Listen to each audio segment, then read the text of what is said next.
Always a delight to have Representative Cliff Bentz in the studio when he's in the district, and he's here on the West Coast. He's our area, our district congressman, representing Oregon's Congressional District number 2.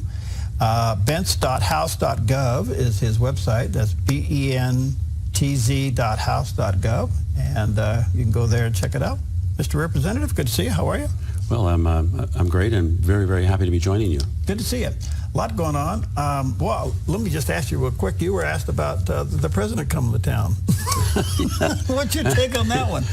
Well, I think it's a real commentary, if you will, on how what deep a hole Tina Kotek's in to have to call upon the president to come to a blue state to bail her out. And I'm astounded that she would call upon the president given his record in failing miserably on inflation and failing miserably on the border and all these other things. So I think calling him in is a mixed bag for Tina. Well, it is. Nobody else has called on him. I mean, no Senate race, nobody's called him, but he's coming to Oregon? He's coming to Oregon. Well, isn't it something to see that our state is in play not only in the governor's race, but in 3 other congressional races in addition to mine, to actually have Republicans leading in many of these races is... It's wonderful. Well, it sure is. Maybe we've had enough, huh? 40 years? Yeah, 40 years of Democrat, I think so. All right, so Congressman, do you think there is going to be a red wave in the House, the U.S. House? Do you sense it? What's your intel telling you? Well, my intel is saying that during August, we hit a kind of the low spot of our polling, and then since then we've been going up, and we've been going up, I don't want to say dramatically, but significantly on the generic ballot. And this suggests that people are going to the grocery store and going to the gas pump and realizing that things are getting worse instead of better. And of course, the inflation numbers that came out just today show exactly that. And so the people realize it's time for a change. A red wave, I hope so. Certainly in Oregon, we've already had a red wave. Just the fact that we are where we are in all these races is a reflection of just how discouraged I think people are with Democrat leadership, if that's if that's the right word for it. Okay, the president's running around saying, well, inflation, it's not that bad, and, well, we could be entering a recession, but it'll be transitory. I mean, this guy's like, a year behind his own policy. What do we do? I mean, this is the worst we've seen in 44 years. Well, a great question, because it's easy to call out the bad and then fail to come up with what you would do about it. But the very first thing on the inflation side is stop the spending.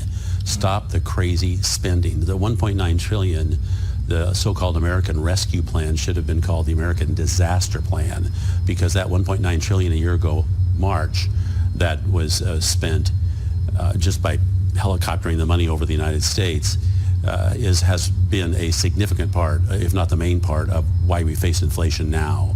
And so that tsunami of money being dumped into our economy did exactly what many economists were saying it would do. It drove up inflation, and it started that fire. And as those of us who've lived through this before know, it's really hard to put an inflationary fire out because everybody starts asking for more money.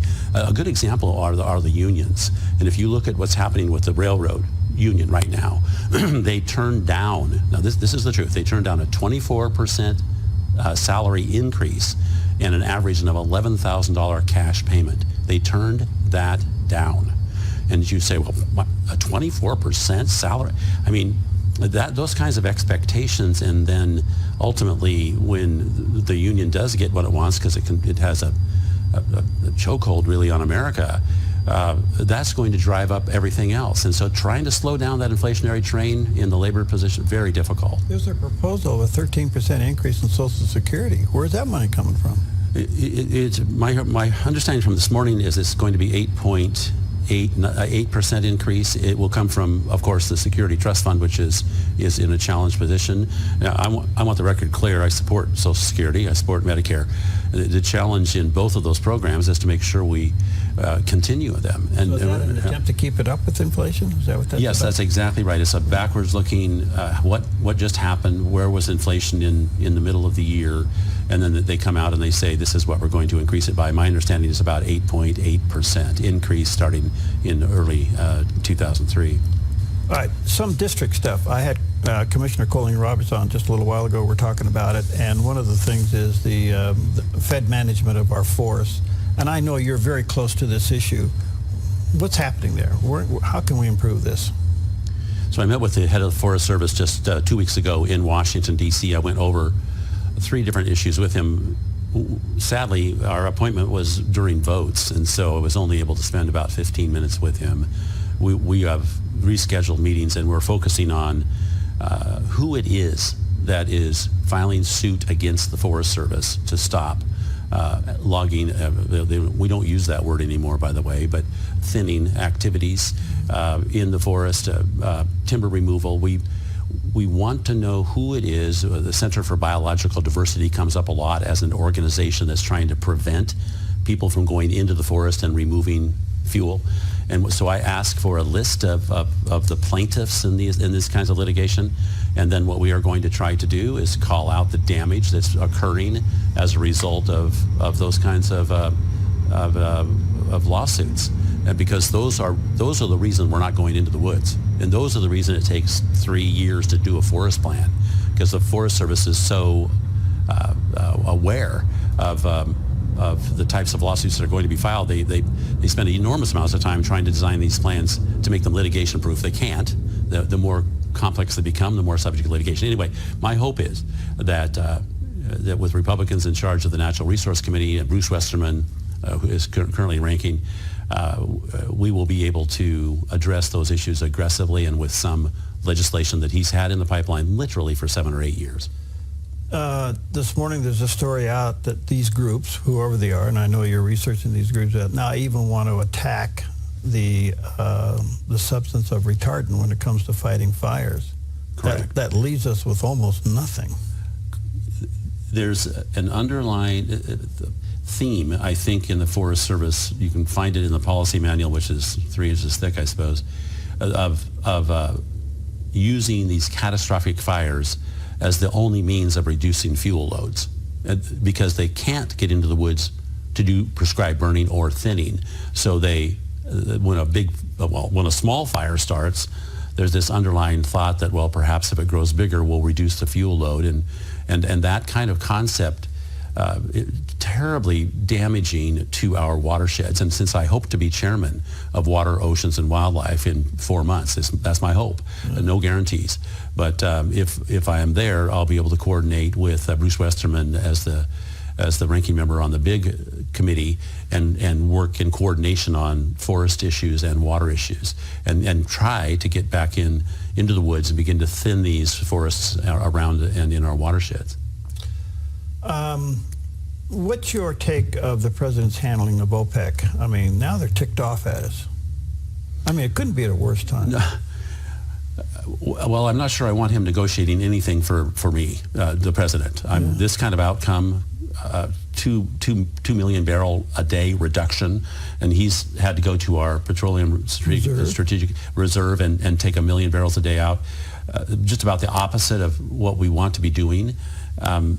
So his negotiation with the Saudis reflects a whole bunch of things that I think are mixed, and he's a common idea, a common approach that is consistent, and I don't think we're seeing that. What's happening is he's not allowing us to promote our own productive capacity, that is drill wells and get back into the oil fields. I was just in Albuquerque week before last, meeting with the oil folks there and talking about how challenging it is for them to get into the oil fields, and we need to be in those oil fields, or we leave ourselves absolutely in a position of being, I hate to say blackmailed, but leveraged by people like the Saudis. Is that done by overregulation, basically? Oh, well, by overregulation, and also by ESG, where you see this environmental, social, government concept. You see it most if you go look at the BlackRock annual report. Larry Fink is in charge of BlackRock. That's they manage $10 trillion of corporate value, And if you look at his annual report, you will see that he is anxious to coordinate the so-called stakeholders to prevent loans from being made to oil companies. And I hope in my Judiciary Committee with Jim Jordan, and I just talked to Jim about this at a retreat of the Judiciary Committee 4 weeks ago, that we can hold hearings to see if that isn't violating our antitrust laws. Quick side note on that. Do you expect Representative Jordan to be chair of the Judiciary Committee? If the American people in 26 days, that's the election, see fit to give the Republicans the majority, Jim Jordan will be chairman of Judiciary. Okay. The border's still a mess. All we do is talk about it. What's so interesting to me is this. I realize that's a very big issue. But now the fentanyl coming across the border is becoming the most serious part of this violation. And when you track fentanyl, it's coming from China. And when you track the amount of people coming across the border, it's representing over 100 different countries. So obviously, Mexico's playing a part in this mess by not policing their own borders, by allowing the stuff to come in, be disseminated across with all these other countries being represented, and then rushing into America. Is that being talked about in Congress? Well, in the Judiciary Committee that has jurisdiction over matters of immigration, it's talked about I don't want to say every day, but very, very close to it, because we view uncontrolled immigration to be a danger at many levels. Fentanyl, I think over 100,000 Americans died last year from those kinds of overdoses. Yeah. It's horrid. It's epidemic. It's epidemic. And so the Measure 110 here in Oregon, what a disaster, legalizing the use of hard drugs, leading to opportunities for people to lace these hard drugs with fentanyl. We have to address this, and people come in and say, well, the war on drugs was a failure, but to give up and just say, okay, which is what I think Measure 110 was, basically a flag of surrender to all things drugs, we need to do better than that. Okay, what else are you tracking that's very important to you? So I hope to be chairman of Water, Oceans, and Wildlife, and so I'm spending a great deal of time trying to figure out how best to use that opportunity to help address issues of drought across the western United States. So I'm traveling down to California week after next to hold little meetings on water-related issues in the Central Valley. We were going to do the same thing in New Mexico 2 weeks ago, losing track of time here, but just a week or so ago. And we hope also to have a similar meeting up in Colorado.